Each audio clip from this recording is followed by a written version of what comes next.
Timo Moeller joining us from NovaSource Power Services, Thomas Pettersen from Prediktor, and Joe Pascoal from WiseEnergy. So again, let's say a very big welcome to our panelists, and Ypatios, I'll pass the mic over to you. Thank you very much, Joe. A very warm welcome to everybody who's joining us now. I bet the coffee must be extremely good in this place, but we'll go through it. So thank you very much to social media for inviting us to discuss about O&M, which is quite contradictive issue, depending on your point of view and where you sit in the value chain. So I've got here with me today four experts from representing different aspects of the industry, and they will introduce themselves. And please allow me to do the same. My name is Ypatios Moysiadis. I'm the managing partner of Wattcrop, which is a development platform for Macquarie GIG. But also I'm the vice chair in the Solar UK, in the technical asset management working group. I also participated in my previous lives in many occasions from the services side in Solar Power Europe and other organizations. So what we'll try here today is we'll try to give you an outline of how we see the market and what we're going to do. And I will not take too much of your time. I would please invite the panelists to introduce yourselves, and then we can start. Thank you very much, Ypatios. So my name is Schede. I'm head of operations at Encavis AG, and Encavis AG is independent power producer. It's one of the largest IPPs across Europe. In our portfolio, on our balance sheet, we have 2 gigawatts of installed capacity, and out of our fund business, we have additional 1.3 gigawatts assets under management. We are investing in wind and solar, not only on projects which are already in grid, but also on projects which are ready to build, such as or even before. So I'm happy to discuss and look forward to my next meeting. Hello, good morning everyone. My name is Pascoal. I'm the global head of technical operations at WiseEnergy. WiseEnergy is an asset manager and an operator for solar assets. We are part of Next Energy Capital, and we perform these kind of services not only for our internal clients but also for external clients. We have around 2 gigas of under management of solar assets, and going through Europe, Chile, Americas, India, etc. So we have a big team within the company, and happy to serve you as well, and happy to be here on this panel with everyone. Thank you. Yeah. Good morning, everybody. Thanks to the audience here who joined us today. Timo Moeller. I run the international business for NovaSource Power Services. So we're an unaffiliated, independent O&M service provider. We currently service 20 gigawatts globally. 18 out of those are in the United States, 2 gigawatts in international markets. I'm covering this team. Yes, hello everybody. My name is Thomas Pettersen. I'm Vice President for Operations Management at Prediktor. We are a software and service provider working in the sphere of asset management and Schede systems. We're in that respect quite an old company. We've been in business for more than 25 years, working with different type of industries, but now have a main focus towards renewable. What we try to do is to leverage a lot of the experiences that we gained from working with these different industries for several years, and basically work towards maximizing the performance of renewable assets at the cost. Thank you very much all for the quick introductions. I will try to set the scene by making 4 key points which I would love all of us to discuss, and also I don't know if the technical assistant can help us by putting out the questions for the audience, so we can discuss at the end in the results in Slido. So the way I see it, the O&M currently is facing 4 main challenges. Challenge number 1 is price pressure, especially to the service providers. We've seen reports from Bloomberg that consistently year after year the prices are dropping down, and there is a tremendous price in the cost per megawatt, and that creates extreme pressure to the service providers. Second point is that we have, in combination with the first, we have higher service demands. So asset owners, asset managers are becoming more aware, they're becoming more clever, they're demanding, higher services and more complex scopes. The third point is about our people and the services industry. Traditionally, the service industry is not treating people right, so we tend to underpay them and overwork them because we just cannot hire more for the prices we have to give in order to be competitive. And also, furthermore, we need to invest in systems now. We need to digitalize. So that's a big discussion we're going to try to analyze. And the last point is the lack of proper OPEX forecasting. That means that I think as developers, funds, you can call us whatever you want, magically increase the number of the lifespan of an asset from 20, 25 years to 40, without necessarily taking always into account what impact that would have to the OPEX of the system, and what sort of initial investments we need to make to future-proof our assets and make our components last longer. So again, a key question that I would love to hear the opinion from the panel. So without further ado, I'll go to my first question, and Christian, I'll start with you, if you don't mind. So in your experience, how do you see the development of prices over the last few years? How are the service providers competing? We have consolidation, we have M&As, we have people trying to get larger market shares, or internalizing a lot of services, just a one-stop shop. They get the cleaning in and the drone inspections in and everything else. And what is your opinion? What is the market doing, especially when the prices is one of the key points of selection when it comes on selecting service providers? Yes, you're absolutely right. We see that as well, that the prices for example O&M services are decreasing over the last years significantly. We also see a huge consolidation on the market. I think also this is necessary to realize economies of scale and to be still profitable in an environment where we have pressures on prices. But to be honest, for us as an IPP, of course, the price is important, but it's not the only important fact. For us, equally important is the quality of the service. As an owner of an asset, we need to maximize the output of our plants, so the quality is a really important role, and if there's a really good quality, the prices are important, but not the most important thing.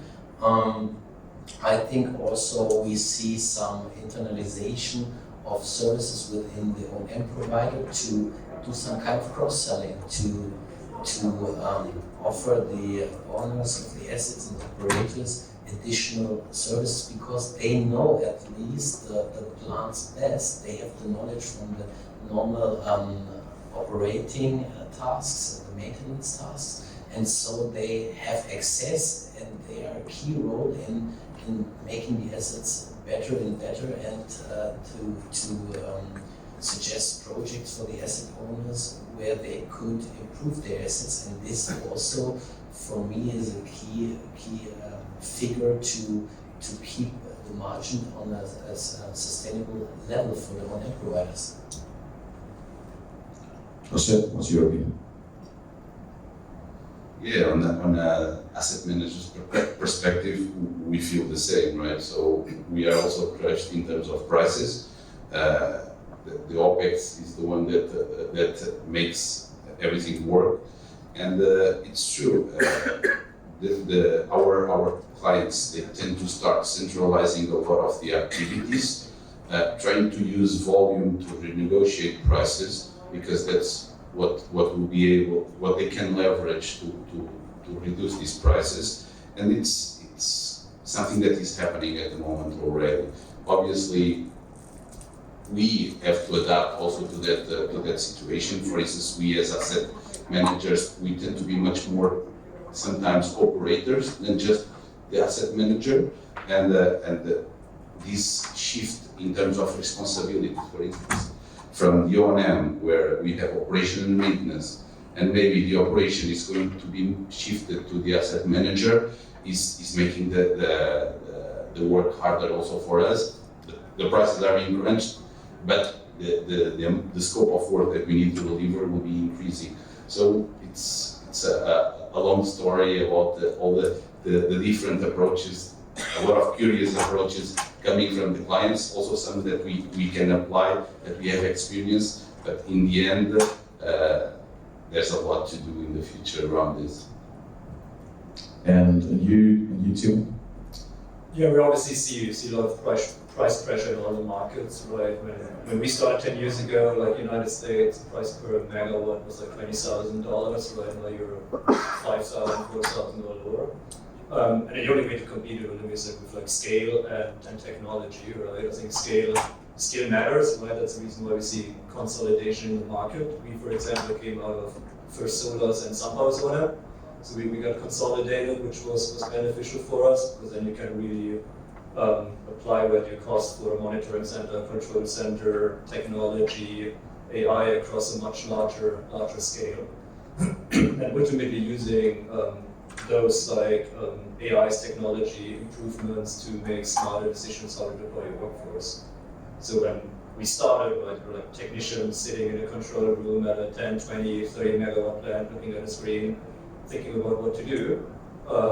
Now we don't do that anymore, right? It's a fully integrated system. They get a work order, they go to the right place with the right equipment, with the right training, right? Ultimately fixing it in real time, right? Minimizing like drive times and other like inefficiencies is obviously key to success here in the end. And the opinion of the software provider clients. Yeah, so in terms of price pressure, we don't really see the price pressure directly from the service provider's perspective, but we do see it directly, obviously, being a system supplier. I think what it comes down to is that we need to see the value in what we provide. We need to work more efficiently and smarter, basically, and in that sense, I believe that the systems that company like ourselves are selling is an important part in that. And not only in the operations phase, but throughout the whole life cycle from development until you have, as you mentioned, like an extended lifetime, I would say 40 years, that you need to consider these type of digitalization projects in order to take down the cost. Even on the design stage. Even on the design stage. And I will start on the next question with you again, because I think it's very relevant to what you do. So what we see is that in this sort of new area of unsubsidized assets that is dominated by corporate PPAs, obviously the demand on the generators will be much different. The asset managers will have a more complex situation to manage in their hands, smaller reaction times, bigger penalties to pay if they don't meet production requirements. So throughout this sort of conference, the digitalization aspect has been a dominant one.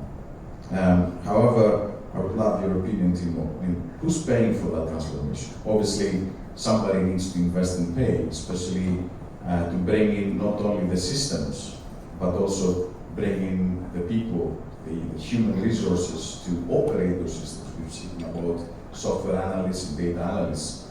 So we have more, so we've got increased scope demands.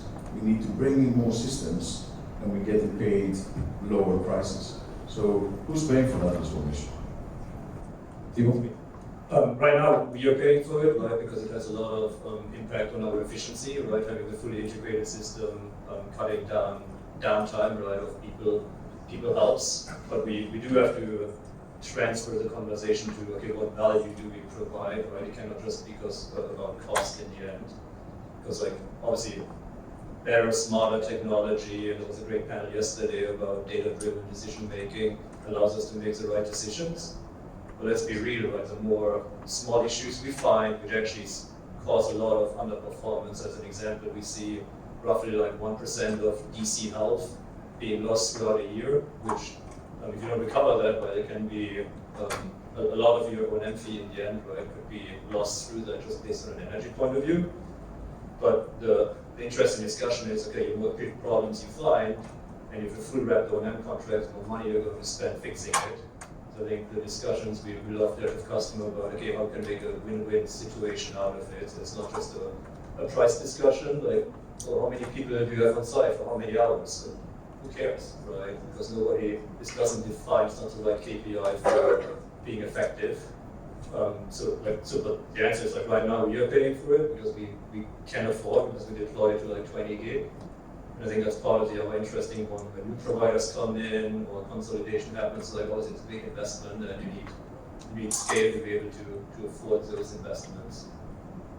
And then you, Thomas? Well, sort of the background for the question is that this is an additional cost. Like investing in digital transformation is an additional cost. But in fact, it is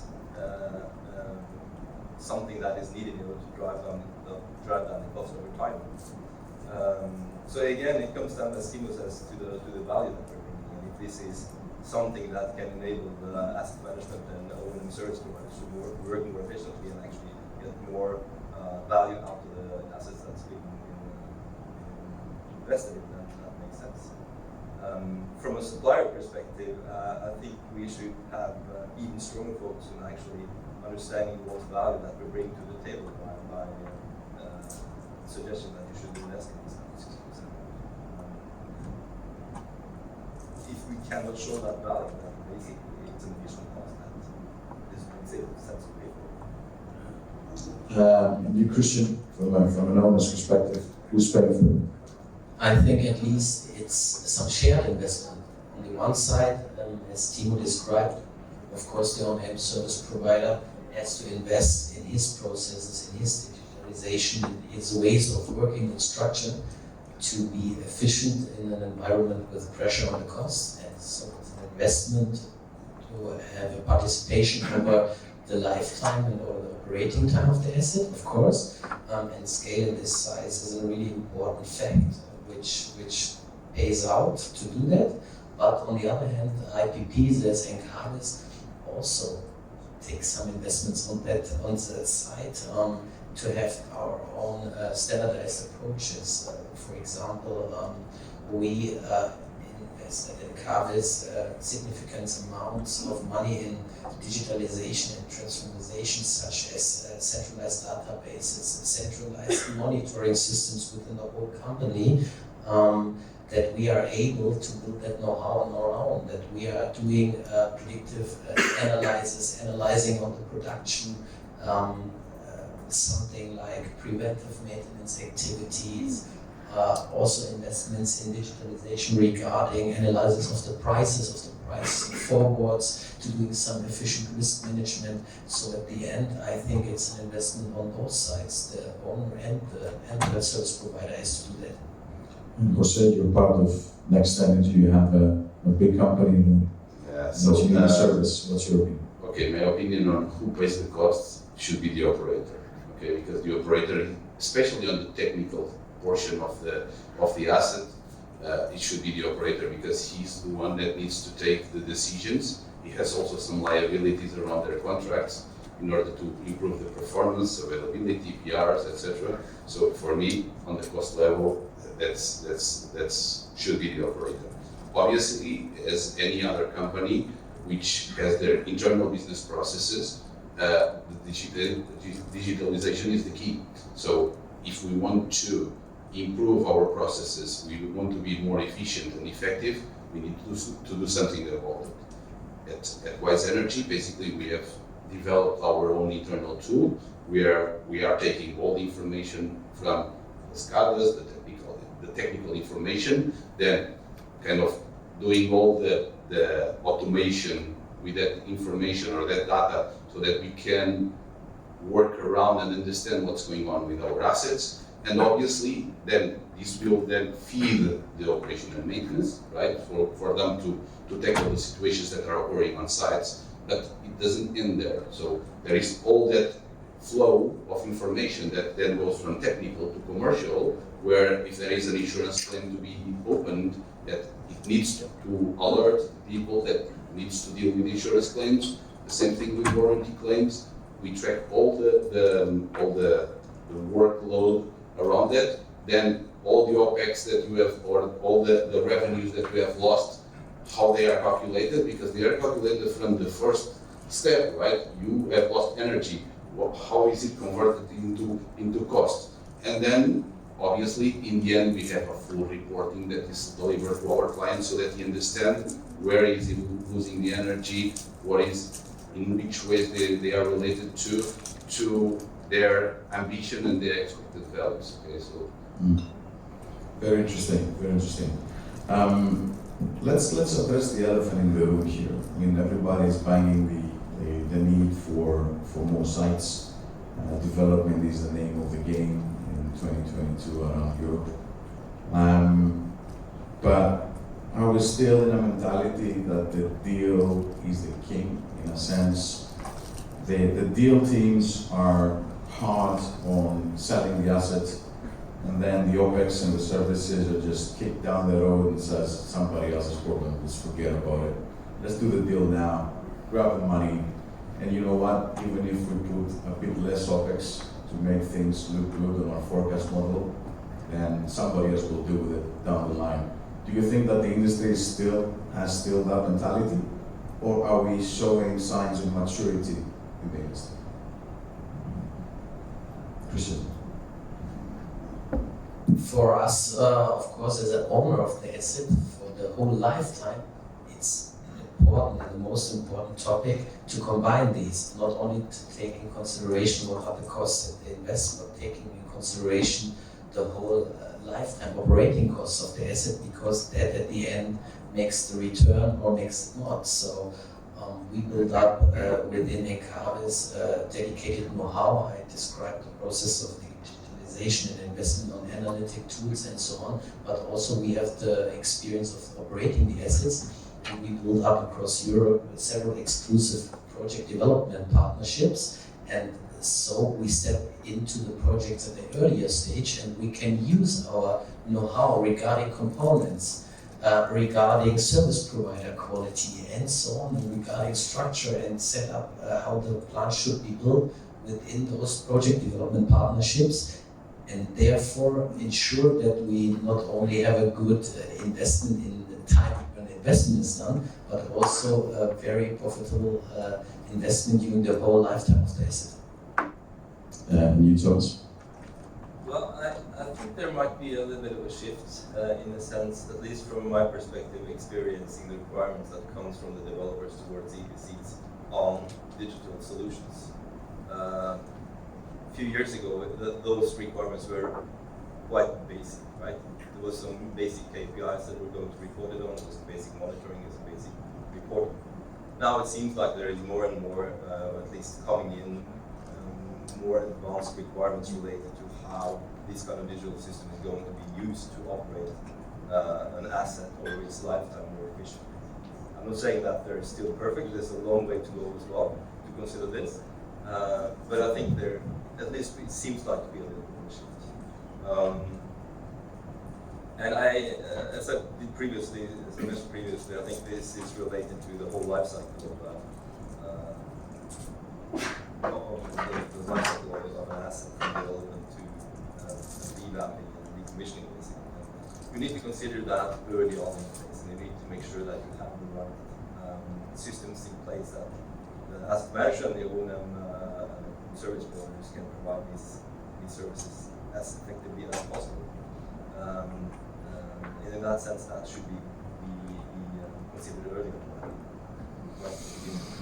Timo, are we doing enough? There's still a little bit of way to go here, right? I think the interesting part is really like solar is already the cheapest form of energy generation, but we're still as an industry beating each other up over being even lower, while there's not a lot of need for it. But I spent the last 10 years in the United States before I came back to Europe, and you see there's always like a 1 or 2 year window where an IPP or developer is like really successful. They're like win a lot of PPAs, build projects, and then I think they learn the lesson.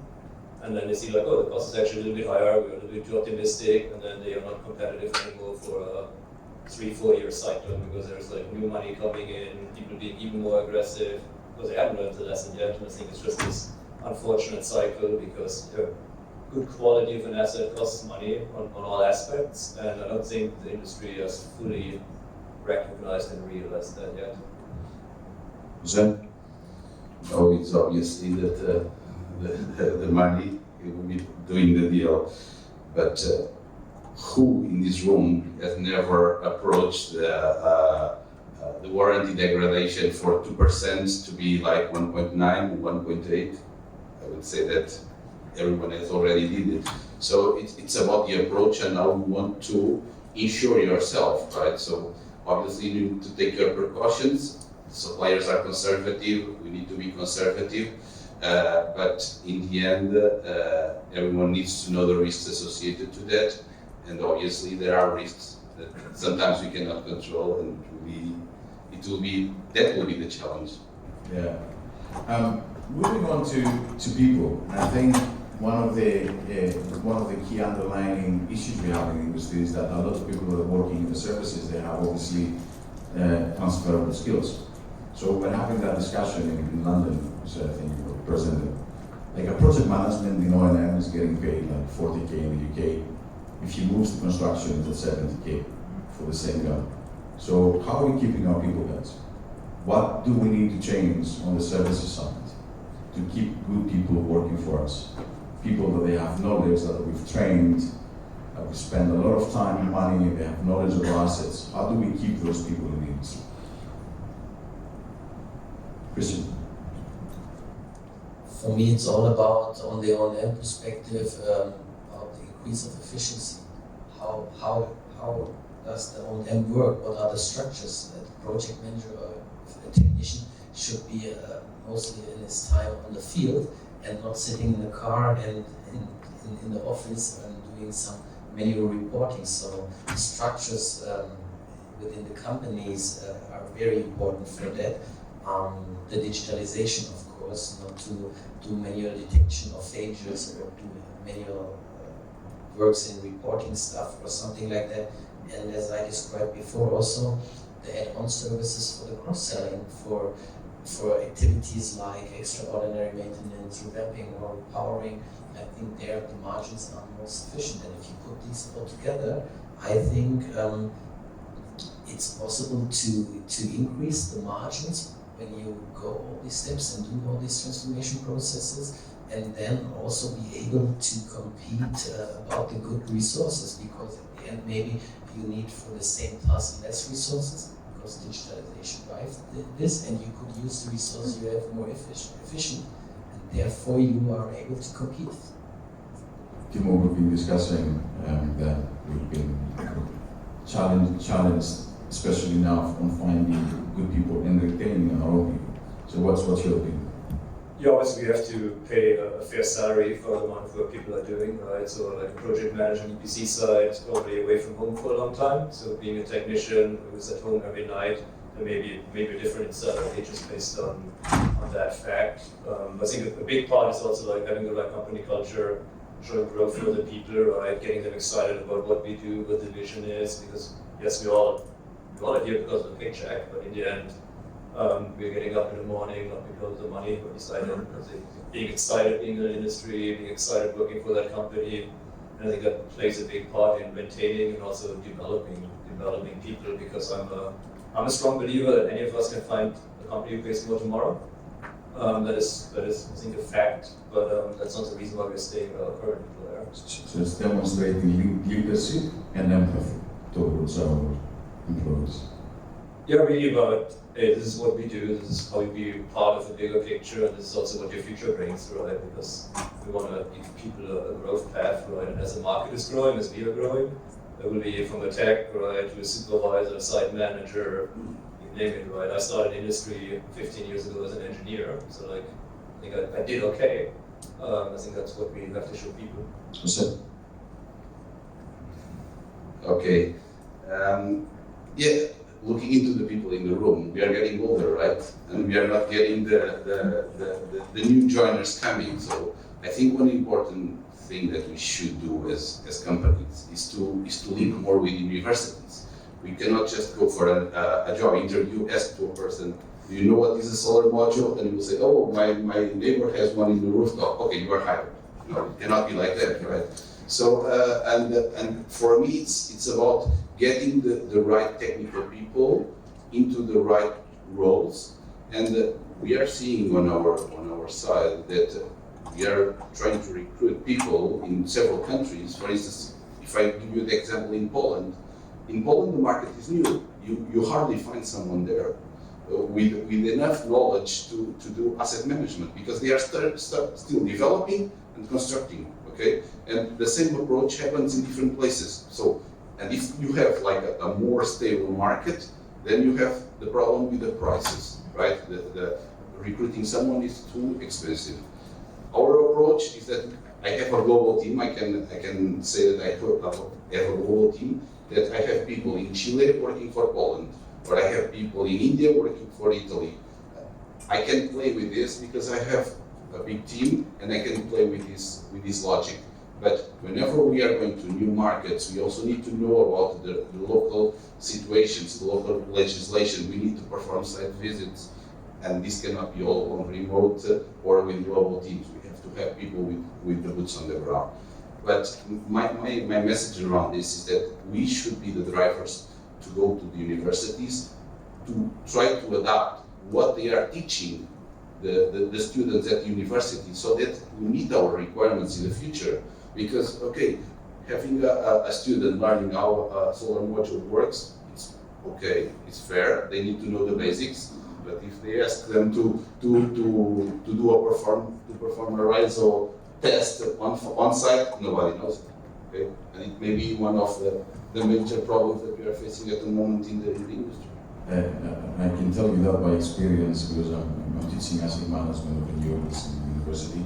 It's really, really difficult making asset management sexy to a student. Yeah? Thomas, why would a software programmer and a data analyst leave the big banks and investment managers and come and work for solar? Well, I guess that makes it interesting, as you say. And with new people coming in, newly educated people that have been brought up with their iPads, they have a great expectation of what their supporting system will actually do for them. And it's a growing challenge also with increasing portfolios and increasing the number of assets. Considering a 100 megawatt PV site, for instance, how many data points is that being producing? Producing maybe 200,000 data points, give or take. If you don't have supporting system that actually can aggregate those data and bring those data points from data points to information and knowledge, then it's very difficult to actually prioritize efforts and be what's an actual, real decision support system. So again, it comes back to what value we're bringing and meeting expectations of these newly educated. But now it's internal value. It's what we do for our people, not just external. Do we have time for a couple of questions from the audience? Should we give a mic to someone, or should we take the questions from slide? Anyone would like to address the panel? No volunteers? Okay. Let's take question number 2. How are we dealing with increased technological complexity, so solar class patterns? Do we have, or have you seen tenders right now that they combine technology, they have co-located assets that the O&M is required to actually service both technologies? Yeah, absolutely. Yeah, we're seeing that heavily in the market, and it also makes a lot of sense, right? The technology is not too different, right, from the inverter supporting the solar system or the battery storage system. So when it comes to like, hey, more data points coming in, more data retention, battery charge cycles, temperatures have to be stored, right, for call it indefinitely, as long as your warranty is, right, to demonstrate if there's an issue that you operated them the right way. So it's really, it comes to the earlier point about, hey, you have to make an investment, right? Invest in technology, particularly if you want to operate the batteries, right? Making dispatch decisions. So that, yeah, we're actively working on that. I think anybody who services assets has to, because it's getting more and more. And for you, Christian, maybe another question. How do you see the mix between asset management and O&M? I mean, in Encavis you're pretty much vertically integrated. You have stakes in various companies and service provision. You're obviously in IPP, you have internal asset management activity. So how would you answer that? I think it's the interaction between asset management and O&M is really important. The asset manager should always know what's the situation on the site, what's the performance, what's the long-term performance on the of the asset on the solar plant, for example, and then be able to make on this data the best decisions. And also, as an IPP, as we are at Encavis, we try to build up that know-how and expertise on what is the best for the assets and what should be done on our own, and use this in some kind of partnership approach with our mainly O&M provider, which is WiseEnergy. So we build them up, we try to grow together and try to standardize the business and the ways we work to harmonize them, because also in the harmonization between them, who does which task? The tasks are not done doubled. So at the end, the O&M service provider could do some tasks, but maybe an operator on an IPP, one of the assets has to do these tasks, the similar tasks in some kind of different way, because he has some other approach, he has other setups, other systems. So it's very important to align that to make sure that it is done efficiently. And very, very quickly, because we are running out of time, I would like your quick comment. Let's leave this sort of panel on a positive spin. So we have a massive opportunity in front of us, but also a massive responsibility. How do you describe very quickly the next day for let's start with Thomas. Well, I think we need to work smarter, obviously, like we did discussing. I think we need to have automation in place to basically support this way of making working smart. Still think the operator will be in the loop, but being assisted by smart technology. Timo. Yeah, I agree. Digitalization is key to all of our success. And then really the conversation has to go away from everything about price, more to value, to really get the most energy out of the systems. Jose? Yeah, I agree on digitalization in order to improve processes, efficiency, and this will be a key driver for anyone that wants to survive in this industry. For you, I think at the end these are all luxury products, so I think the whole industry has a bright future in order to reach the climate targets. So this is good at the end, and this is why we are so happy to work in that industry and branch. And the key drivers are consolidation, optimization, digitalization as a buzzword, but also superb ways of working and structures. And I think with the cross-selling and add-on services, this leads to better quality for the owner of the assets, for the service provider, and make sure to keep sufficient margin on all steps of the supply chain. and on that, I would like to thank my panel, and please give them a warm applause.